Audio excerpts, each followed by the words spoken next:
Where the fuck is hip hop at? Where the fuck is hip hop music at? Where the MCs at? Where's the leadership at? Hip hop is supposed to be the voice of the people. Hip hop is supposed to be articulating what's going on. And not one song, not one verse, not one freestyle about the actual blood, sweat, and tears that we've all been dealing with for the last fucking 7 weeks. Not one, nothing. Nobody wants to articulate the reality of what's going on through music, through rhyme. Where's the fucking MCs at? Where are the rappers at? This is why people don't take that shit seriously. Michael Rapaport's true function is just to talk for the sake of talking. He has appeared on many radio shows as a character. Depending on what shows he's on, he presses this issue or presses somebody on the show and jokes on them. But just generally, he's brought on these shows just to talk because, you know, these people have to fill up radio time. And if you talk 3 hours every day, you bring Michael Rapaport on because he can riff for about 25 minutes about absolutely nothing. So this is what Michael Rapaport does. He talks, and he shouldn't be taken that seriously because he's an actor. And I guess he would consider himself somewhat of a comedian.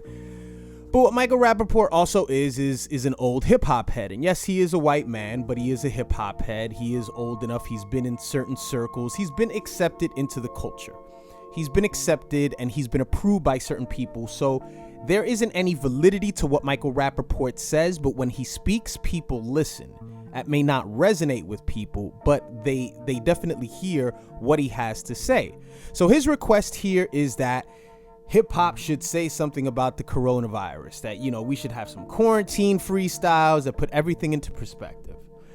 I think we're in a very unique space where even though this is an economic crisis and it's a health crisis, whatever degree of a health crisis that you would consider this to be, whether you think it's that serious, whether you think the reports of the people that have been killed by the coronavirus are just sensationalized numbers where people had the coronavirus, but maybe the coronavirus wasn't the cause of their death, or if it had nothing to do with the coronavirus at all. And by the way, I'm very aware that by me saying the coronavirus that, you know, I'm basically, my channel's always been shadow banned, so I don't really care about that stuff. I just say what I have to say and then I'm out. So we're in a very unique space as far as this, because although we have these two crises, no one wants to hear you state the obvious.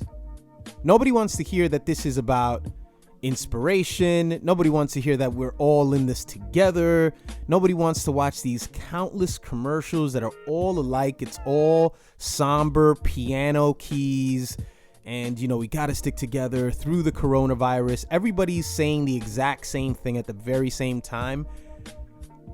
So I would say that no one wants to hear a Corona song. Nobody wants to hear J. Cole do a record about being isolated and staying home, or whether this is really about 5G or whatever conspiracy theory that has your attention at the moment.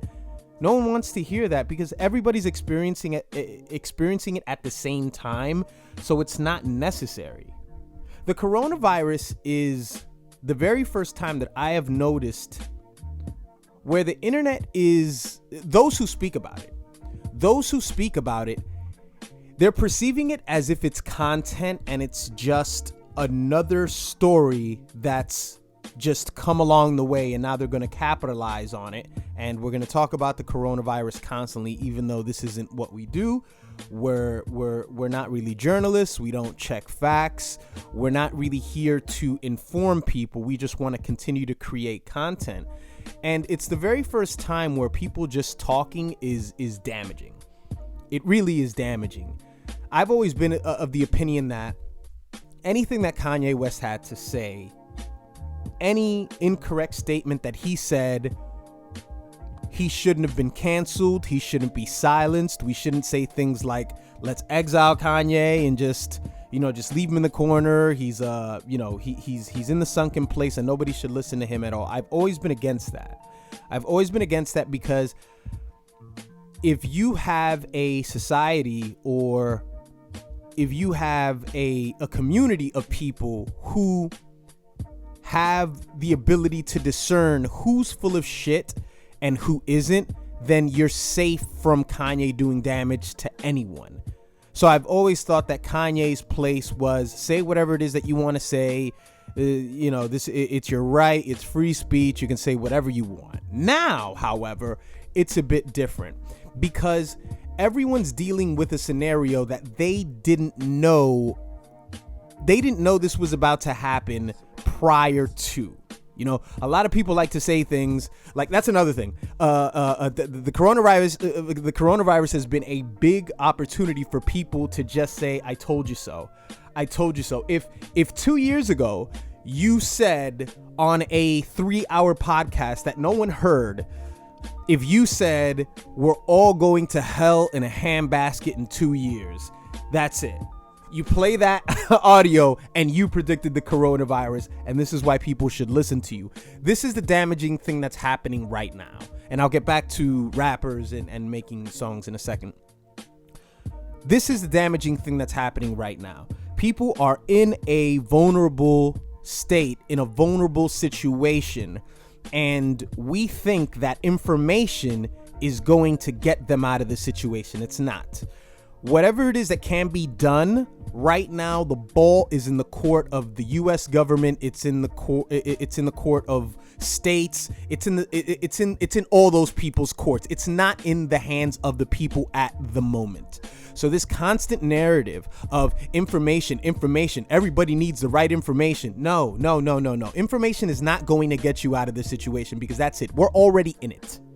We're already in this situation. Prior to, beforehand, yes, maybe.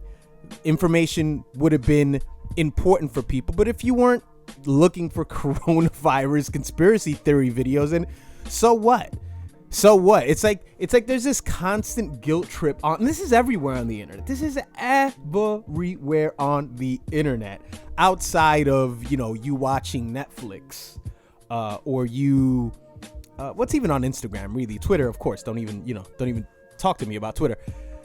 It's all over the internet that we told you so. This was going to happen. We told you that the government was corrupt. And why is it that a tragedy, everything falling apart for a conspiracy theorist, is somehow a validation of everything that they had to say? Arguments don't work that way. If you and I have a discussion about something and you're arguing for blue and I'm arguing for red, my admission of you being correct about something does not mean that your entire argument for your color is correct. It may be from a fractal standpoint, from a small standpoint, you were right about this small incremental thing, but that does not mean that your whole entire existence is now validated and you're right. That's how children argue. So if 2 years ago or a year ago, you were saying that the economy is going to collapse and the dollar is going to fall, in like 10 years, but it happened in 2020 and you're like, I did it. I told you guys. And this is how people are being sucked in. This is how people get manipulated.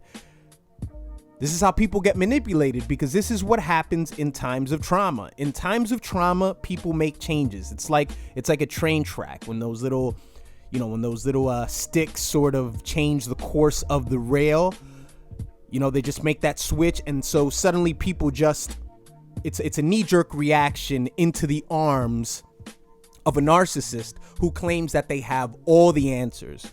So this is what happens to people in times of trauma, in times of coronavirus, in times of whatever calamities happen in the world, 9/11, whatever. People start to listen to sources who claim that they have all the answers. I shouldn't have to tell you this. We're all aware of who Alex Jones is. We all know that, since 2007, I don't know how long Alex Jones has been online. That's what Alex Jones has been doing this whole entire time. All he's been doing is selling people fear and getting people to listen to him and to claim that he has all the answers. All the while he's just selling you products and just reaping off the benefits of your trauma. This is what happens all the time, and these are the people that you have to tune out. You have to tune out people who have nothing to offer, but they just want to continue to make content. You have to stop listening to it. And again, I am not hey, don't listen to this person. At this time, yes, it's important. At this time, it's important because information is not going to get you out of this. We believe certain things by default all the time. All the time. When you heard people, say things like money doesn't matter. What's most important is, your happiness or the company that you keep. People have to be beaten with that in order to believe it. You got to beat people into submission to believe things like that. To believe that a bottom line isn't what matters at the end of everything. I believe that people in this country, they hear things like that and they like to nod their heads, but they don't really believe it unless it's repetitiously driven into their heads. And I think in that same way, you've got to drive home the message of information isn't always going to save you. Information isn't always the most important thing. It's not about like, hey man, like let's talk about what vitamins you should take now. Let's talk about like you should exercise right now. Let's talk about you having to grow food right now and you didn't. It's just like all this like constant bullshit of just people just shifting who they are just for viewership. Just for viewership. That's all it is. That's all it is. And I hate to break it to people, but an observer doesn't get you out of anything. An observer isn't a leader. An observer is just an observer. They're a reactor, a critic. An event happens and they react to it. That's why they're reacting to the coronavirus. A leader is somebody who creates the event. A leader does something. An observer then talks about it. And depending on how fucking delusional or how narcissistic they are or how much integrity they do have, that's going to depend on how they disseminate that information to the audience. But an observer is not a leader. An observer cannot get you out of a crisis. And that's why information is not important at this point in time. You already have the facts. You've been on quarantine long enough. There's no new information that's going to come out. It's just a waiting game at this point. It's just a waiting game of waves of states being released, and then they're basically just guinea pigs for the rest of the country. If I'm not mistaken, I think Georgia, and I think a few, maybe Texas is, or maybe I don't know, maybe small towns within Texas are gonna open up soon, and we'll see what happens after that. But the information's already out there. We've already passed that stage. So when you accept that, you stop being manipulated by people who will just lead you down a path to nowhere. They'll just take your money, and that's all they're gonna do. They're gonna say that they're gonna lead you. If you think you need a leader, then you will be deceived, and that's pretty much it. If you think that you need a leader, then you will be deceived. And that's just the raw data of it. As far as rappers having to say things and having to talk, it's almost like the same thing because of this unique time that we have and everybody's experiencing the same thing. And I honestly believe that if any one of you could get behind this microphone, you would say something that's akin to what I'm saying, because at this point, it's just common knowledge now. Now this is just how we all feel as we go through this together. So I don't need a rapper to come on and say like, hey man, we're all in this together. And then this coronavirus and this is crazy with Trump. And we don't need anybody to underscore the moment. It's already enough of a moment for everyone. I think if Michael Rapaport asked the question of where are these MCs at, where are these rappers at, these rappers are at home, okay? These rappers are at home. They're with their families. They're probably working on music, but everybody's just home. We're quickly finding out that rap is similar to sports, of course, in many ways, but it's similar to sports in the sense that now that no one can do shows and not many people are traveling, it's just as much of a stalemate as the NBA season is a stalemate, because there's no traffic, there's nobody moving around, nobody's going to radio stations and doing interviews and going to shows and taking pictures with that person and going to an event where this person, that's pretty much where narratives are formed. So right now that's at a standstill. So it's kind of like the NBA in that way. You know, they are two different types of games, of course. You know, a basketball game is a finite game with finite rules and everything, and you know, maybe the rap industry is more of an infinite game with a lot of different possibilities, but in this sense it does feel a little finite because all of people's opportunity to enterprise have sort of just been shut down. So everyone's at home, everyone's pretty alert to what the situation is and the fact of what the situation is and whatever money gets allocated to this, and everybody knows that if you've lost your job, this is your rent, information is already out there. It's already out there. And if you guys may remember, about 2 months ago, I think a bunch of celebrities put out this video of them singing the lyrics to Imagine by John Lennon, and the internet just hated them for it. They hated them for it because it was an attempt to be profound. It was an attempt to say, this is an inspirational moment and we can get through this together, and people do not want to hear it. I believe hip hop doesn't want to hear it right now. They don't want to hear it. You have rappers that have done freestyles, like on Instagram. They do freestyles about the corona, you know, about the quarantine. Hopsin has a song on the quarantine. Of course, you know, it's not a Hopsin record that you would expect. You know, it's not him making a big, profound statement about isolation, which would have been amazing, by the way. That would have been amazing. It's just him, being playful, talking about the quarantine. Dax. Another rapper who's alike, you know, him and Hopsin are alike in the sense that whenever they make songs, and you know, which reigns true, especially in this situation, whenever they make songs, they're very candid and they're very straightforward. So it's different when you hear a song from Dax or from Hopsin, which is why people always link them to cringe. I think people always link them to cringe because if you take a situation like the coronavirus and you say all these buzzwords and all these things that people are experiencing, it's as if you're watching a play at that point. You're watching them on a stage, and what links you guys together is the fact that you're all in the venue together and you can see them on the stage. So it's a little difficult to watch because you're there with them. So you've had people take stabs at quarantine records, at corona songs. If Michael Rapaport was so much of a hip-hop head, this is what he should have done instead. And I know that by naming these two people, he would have made his message very narrow and it would have seemed very confrontational, but it would make a lot of sense and I would have agreed with it 1,000%.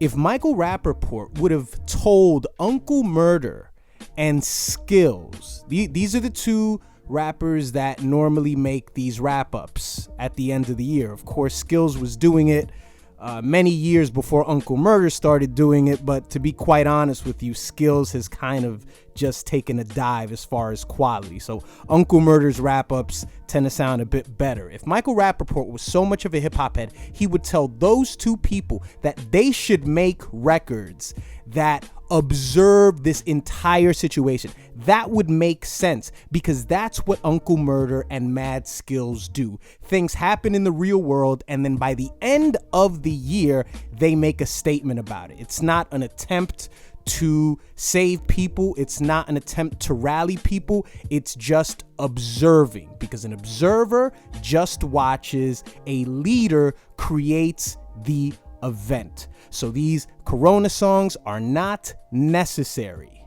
at the moment.